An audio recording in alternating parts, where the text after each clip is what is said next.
Hello everyone, I am Shreeanjana. The topic is about Python. What is Python?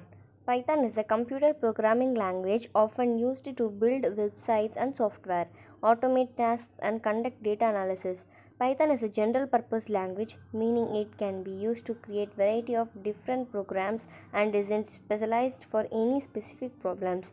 This versatility, along with its beginner friendliness, has made it one of the most used programming languages today. A survey conducted by industry analyst firm Redmonk found that it was the second most popular programming language among developers in 2021. What is Python used for? Python is commonly used for developing websites and software, task automation, data analysis, and data visualization. Since it's relatively easy to learn, Python has been adopted by many non programmers such as accountants and scientists for a variety of everyday tasks like organizing finances. Who is the father of Python? Guido van Rosen began working on Python in the late 1980s as a successor to the ABC programming language and first released it in 1991 as Python 0.9.0 version.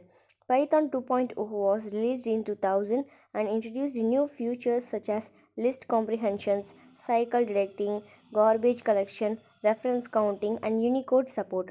Python 3.0 Python 3.0, released in 2008, was a major revision that is not completely backward compatible with earlier versions.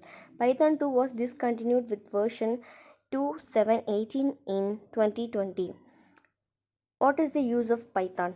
Python is commonly used in artificial intelligence projects and machine learning projects with the help of libraries like TensorFlow, Keras, PyTorch, and scikit-learn.